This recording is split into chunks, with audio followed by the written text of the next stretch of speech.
the question is there such thing as mental illness? Is there such thing as special needs?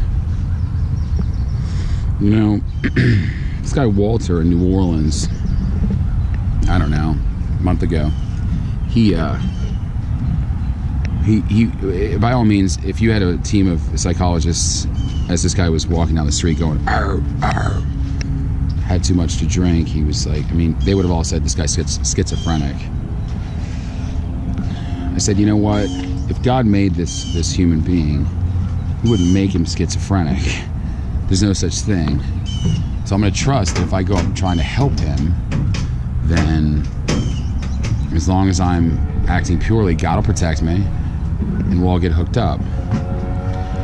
So I did that. I walked up with a $20 bill. I said, excuse me, can I help you? Do you need some money?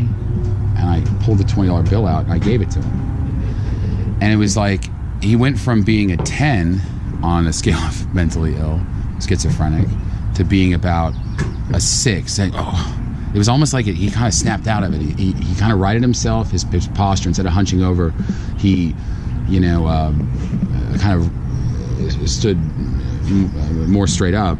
And then he said, thank you. I said, no problem. I said, just try to get some sleep, Walter. Go home. He said, well, or he didn't say that. He's like, oh, thank you. So I said, all right, see ya. And I went across the street, across Charter Street.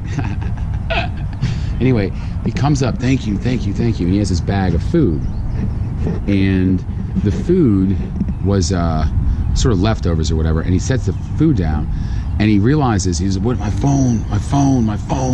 And he starts to freak out. And I'm like, oh shit. And people start coming out from the bar because they're concerned. I said, nah, because I know the bartender. I'm like, Chris, I got this. Chris says, guys, don't worry about it. James is here. So anyway, here's what happens. He starts freaking out. And I know I have $80 in my pocket. And I was like, well, I have the money to give to him for a phone.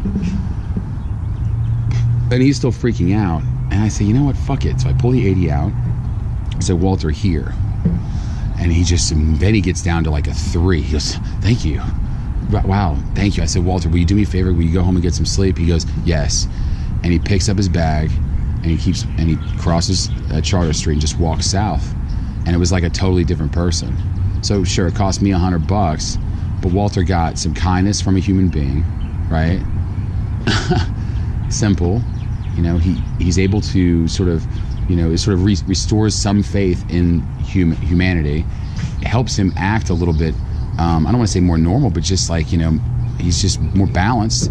And he just walked down the street and that was it. So he started out all hunched over, and then he ends up with what he needs, walking down the street to go to sleep. I mean, how difficult is this? Thanks, God. Is it really that difficult, guys?